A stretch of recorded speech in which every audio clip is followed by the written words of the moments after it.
Hannon on the draw against Hasek. Millen keeps it in. Stevens with a shot went off the goal post. And Hasek was really well screened on that one. Never saw it. It's bounced back into the Buffalo line. Muni feeds it off the boards. Tipped to the blue line and out. Niedermeyer sends it high in the air. Right back in again. It's not offside. It's kept in there. Down here's Millen going in behind the net. Millen hanging on to the puck in behind the Buffalo net, trying to work it out in front. He tripped and fell all by himself. Sabres will come out again. Pass through center ice to Howard-Chuck. Howard-Chuck in over the line, trying to drag it through. Sent into the corner, and Stevens recovers. Stevens is squeezed out, but got it to center. Back there, Sutton. Sutton tipping it up ahead. Mogilny took a hit from Lemieux, and then Lemieux took his stick away and threw it into the corner. It's cleared off the boards and all the way to center ice. They jam it back in the neutral zone, picked free and tipped in over the line. McLean being bumped at the Buffalo bench. Less than 5 minutes remaining on the clock, and it goes out of play, and we've got another face-off coming up. 4:47 remaining in the third. Montreal looks like they've scored another goal, and the score now is 5-3. We just had a chance to see on the monitor that Montreal was 5-2, and obviously they've scored just recently and made it a 5-3 game, so I don't know how much time is left in that game, but Montreal's fighting back. Obviously they're in desperation position also. Well, we'll get the information as soon as the town crier shows up here. They're not in any hurry to bring us any information. There's some people are afraid of heights. Probably the guy who's delivering the score is afraid of heights. If that's the case, he doesn't belong up here. Same person brings the Pepsi around, I think. Yeah. Sutton waits back beside the net, feeds it up along the boards to Sweeney, tipping it through center. Here's May trying to hustle in, and he gets tripped up. No penalty called there, and it's cleared off the glass and rolls down the ice again. Sutton catches up with it, no icing. Ken Sutton swinging around again. Works it to his own line, through center, whips one in, and that soars right over the glass in the end into the crowd. Looks like Dan Merriwell, he's not going to call a penalty now unless it's a flagrant play, unless it's on Buffalo, unless it's a flagrant play in front of the net or something, perhaps maybe a double minor or double penalties, I should say, one to each player, because he had an opportunity there. He elected not to call it. 4:18 left. He obviously doesn't want to be the decision maker in this thing. 5 penalties called in this game. 4 of them were against the Sabres. And again, one was a power play goal of New Jersey, but the other one may as well have been, because it came 2 seconds after the Sabres penalty expired. They're going to drop it now very close to center ice. Hasek and Hannon. Presley got all tangled up with Millen. Picked free by Fetisov. He brings it to the line, takes the long shot. Hasek giving it to Sutton. Sutton gets dumped in the corner by Millen. It's rolled around behind the net. Slapped on the boards, not out. Fetisov keeping it in. Now Sutton gets tripped again. Giving it to Millen. And it goes to center ice. Recovered by McKay. McKay tipped it right back in. That's left in behind the net. Less than 4 minutes to go. The pass at center to Howard-Chuck. Howard-Chuck to the Devils line. Tried to bust his way through. Couldn't do it. And it's sent right into the crowd by New Jersey. 3:38 remaining in regulation. Larry and Rick, I think Larry brought up a point earlier, and it seems to show obviously in the shots, it's 43-17, that because they had some injuries and because Jacques Lemaire has installed a lot of different players, C-Mac, Millen, Nichols was hurt. He brought in Fetisov at different times. He played a guy by the name of Jason Smith, I believe. They look a little bit at this time, just a little bit more, have a little more freshness. And because of our injuries, guys like myself and Craig Simpson and other guys, we feel bad, but obviously the guys that are out there showing a lot of heart and a lot of guts and a lot of character, because they haven't had the opportunity to get a lot of rest other than a guy like Jason Daw. No question about that at all. Well, Nichols will face off against Howard-Chuck. Kicked it back to the point to Brodeur. Feeds it into Howard-Chuck. Tried to slide it in front, but Stevens is there to break it up. Stevens got it to Lemieux. He smacked it out to center. Here's Brodeur to drill it right back in again. Brodeur trapping it behind the net. Where's Captain Scott Stevens? He just flipped it high in the air through center. Boucher gets checked, but it rolls now to Hasek. Hasek sliding it around behind the goal to Brodeur in the corner. Brodeur feeding it ahead. He's hit by Lemieux, the long shot. Hasek cleared that away. Mogilny slapped it. Got it again. Doesn't get it out. It's knocked down at the blue line and finally comes out over the line. Fed back in by Stevens. Brodeur in the corner. Pulls away from McLean. 3 minutes remain.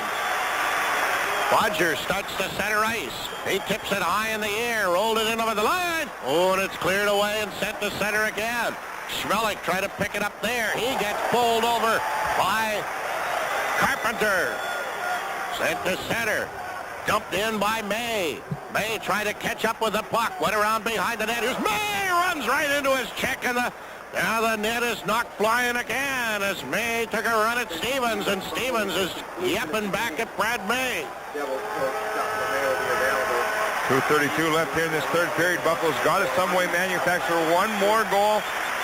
And they might as well bang and crash like Brad May did, because it doesn't look like the referee's going to make any calls on penalties now to the end of the game anyway. So get what you can get out of it. I think you're right, Larry. You take the opportunities. Coach Muckler's going to cut it down to 2 lines, obviously. He's going to want the guys to go short shifts and take whatever chance they can. Obviously, it's do or die situation. You're going to have a guy maybe playing a little bit high. You're going to try to feed him breaking. You're going to guys like Alex and Dale and Brad May. We got Donald Audette out here right now. Whatever it takes, throw the puck towards the net. Bobby Sweeney's taking a face-off. 2:32 left. Obviously, we would like to get that goal before we have to pull a goalie or call a timeout.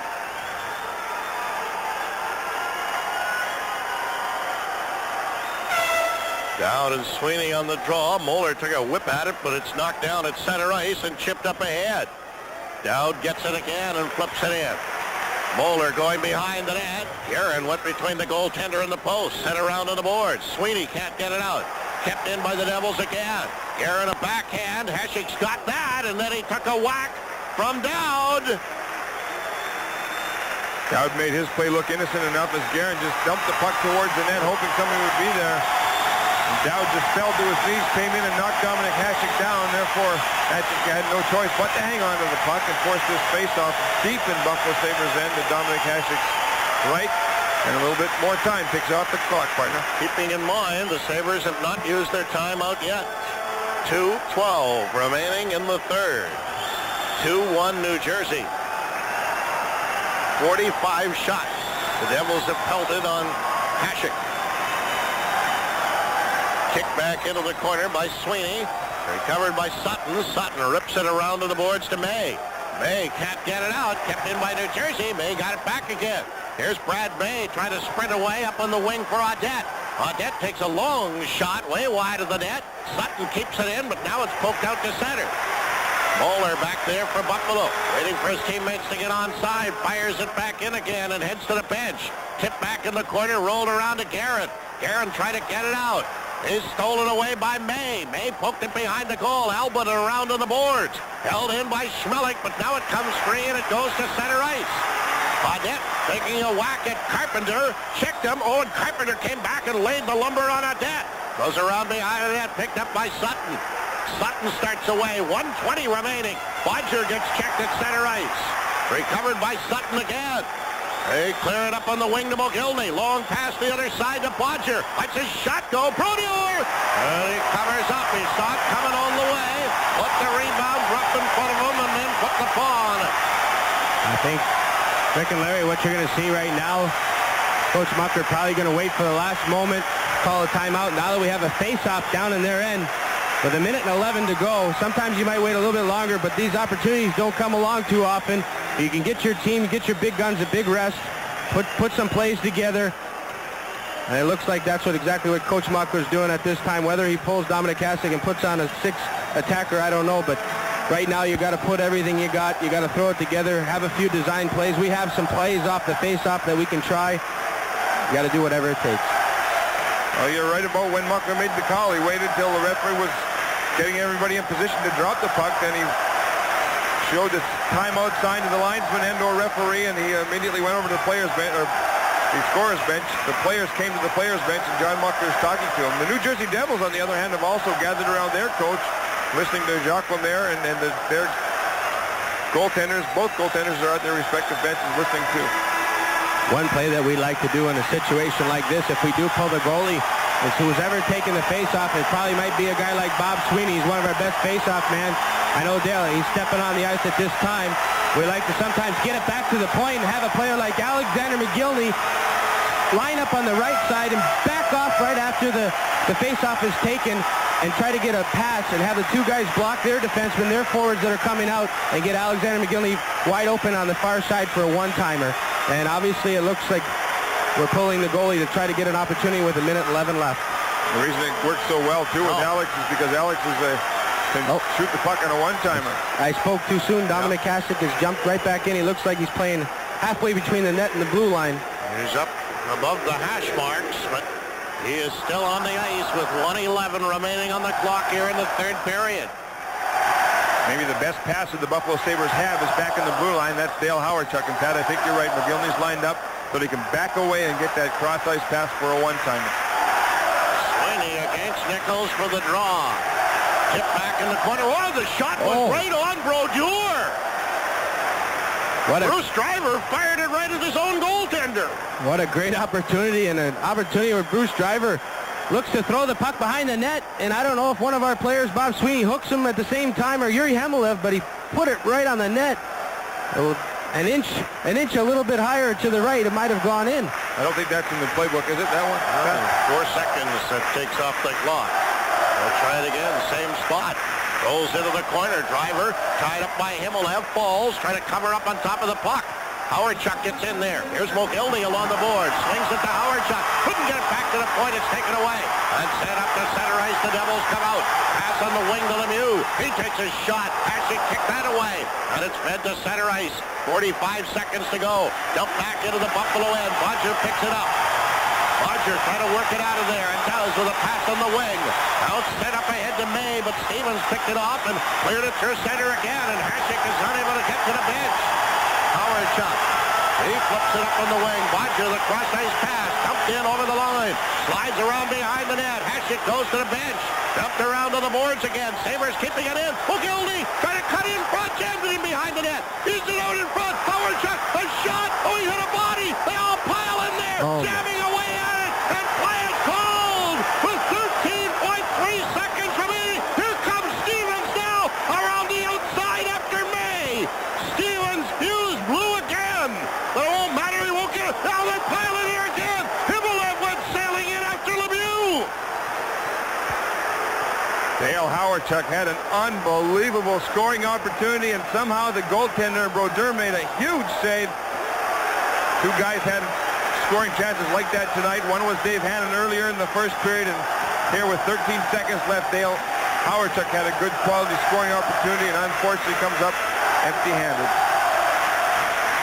I agree with you, Larry. Oh, boy, do we have a great opportunity. Alexander McGillney steals the puck, walks in, makes a few nifty moves, loses the puck behind the net, then throws it out in front. There's a scramble, and like you said, Dale was open. He tries to get the puck out. Here he goes. He throws it in front, and Dale has the puck, and he tries to get it up.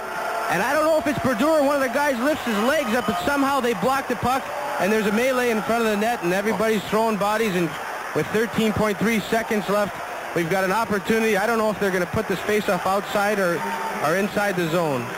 Well, Lemieux came in and threw a haymaker right at Himilev. No wonder Himilev went back at Lemieux. Lemieux and Himilev both find themselves here in the penalty box. Well, it means that they'll both be sitting out. One thing that is fortunate is we are keeping the face-off inside the New Jersey zone, which is a big, big plus with 13.3 seconds. I would think New Jersey might argue that, the fact that the Sabres defense came down. However, Buffalo can get away with this is great. I beg to differ with you, partner, because the Sabres defense was already in front of the net trying to score a goal. That's true. They were already down. They didn't come in to join any altercation. That's true. I think just about our whole team was in front of the net trying to put the puck in. Well, there was nobody playing back. I think Dale was probably the furthest one back, and he was at the top of the hash mark. So here they go to get ready to take the face-off again. Sweeney passes by the referee with some words of wisdom. Buffalo's got one too many players on the ice. This might be an opportunity to get those guys a quick rest. This is a Can only be a 5-on-4 situation. Now they 6-on-5. So Sweeney heads back to the bench. I think you might see that play again with Alexander McGillney lining up on the inside of Donald Dett. If we can win that draw, if Dale Howardchuk can get it back to Doug Brodeur, you might see him slide it over to Alex for a one-timer. Nichols against Howardchuk, came free, back to Brodeur, took a shot! That one deflected wide of the net! Jammed in along the boards, comes in front again, they whack it in behind the net! They jam around in the corner, and it's picked up by Albalin and sent down the ice. The game is over! And the New Jersey Devils managed to hold off the Buffalo Sabres and win game number 7 by a score of 2-1. Despite the heroics of Dominic Hasek, who handled 116 shots in the last 2 games of this series and gave up only 2 goals. Well, you can't say enough about what Dominic Hasek has meant to this hockey team. Without Dominic Hasek, I don't think the Buffalo Sabres make the playoffs. And without Dominic Hasek, I don't think the Buffalo Sabres have the playoffs they have, and they don't get to Game 7, and I think that's just the fact of life. Now they line up for the traditional handshake here. And it's a hard pill to swallow, and anytime you lose a game in a Game 7, when you look back at what the guys have accomplished all year, they should hold their heads high and be proud. They faced a lot of adversity. Like you said, Dominic Hasek came up large, but the guys showed a lot of heart and a lot of character. Everybody should be proud. Sure, we'd like to go a lot farther, and we're going to go farther, but I think the guys showed a tremendous amount of character, and it was one of the best series I've ever seen since I've been a hockey player.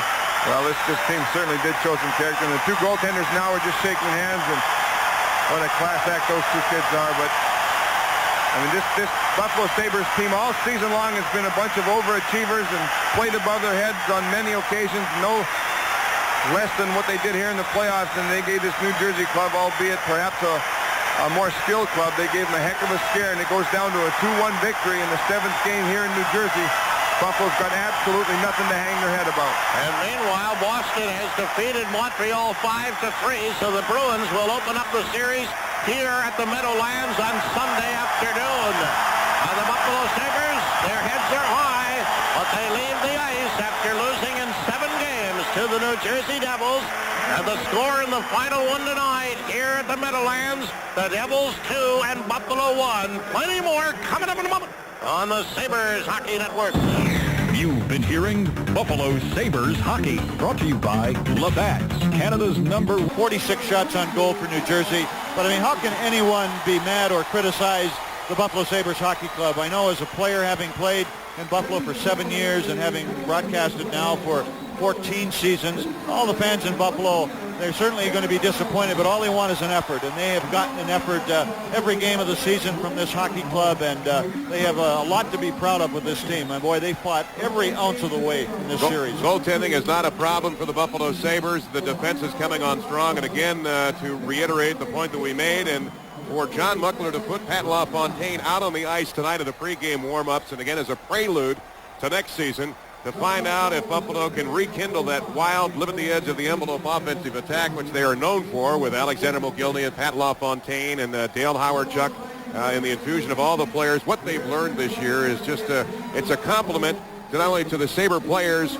but to the coaching staff and to the management and the life that they have given this club, and to see this club, which is definitely something special, to see them rebound through all of the adversity and through the playoffs in this 7-game series. Well, that's right, and of course, guys like Philip Boucher and particularly Jason Daw, they're going to take a lot from a series like this. The experience gained and the confidence, knowing that not only can they play in the National Hockey League, but they can go through a 7-game series, which is as tough as you're ever going to see, folks. You won't see a tougher series than what we saw over these 7 games, and just to be able to survive that and play as well as they did, I mean, it's a great future for some of these kids like Daw and Boucher. The most important person out on the ice, especially what they call as the 7th player, doesn't get to play a lot on the ice, but in the stands. To you, the fans, for the support that you have given the Buffalo Sabres this year, and to our faithful viewers down the line, not only on Fox 29, but the Empire Sports Network. Our thanks goes to Will Stone, the Vice President and General Manager of Fox 29, also to Paul Whelan, who is the Director of Communications, Seymour Knox and crew over there at the Buffalo Sabres for their support in Buffalo Sabres hockey on television, and to John Regas, who is now a part of the Buffalo Sabres family from Adelphia Communications Company and the Empire Sports Network. On behalf of Jim Lorenz, we look forward to bringing you more of Buffalo Sabres hockey on television next season. I'm sure a wild season it will be for Sabres hockey in the NHL. So for the last time, and on behalf of Paul Whelan, who is with us this evening, Joe Graneri, Joe Pinter, and the staff back at Fox 29, and all of our camera crews that have helped us throughout the NHL, and our crew back home, the Nabit crew, who incidentally did a spectacular job during the long overtime session. We thank everybody for all of their support, and most importantly, again, we thank you, the fans and the viewers. For Jim Lorenz, I'm John Gertler, leaving you from New Jersey for the summer. We'll see you next October. The Sabres lose it in 7, 2-1 to the Devils. Good night, everybody, and have a great summer.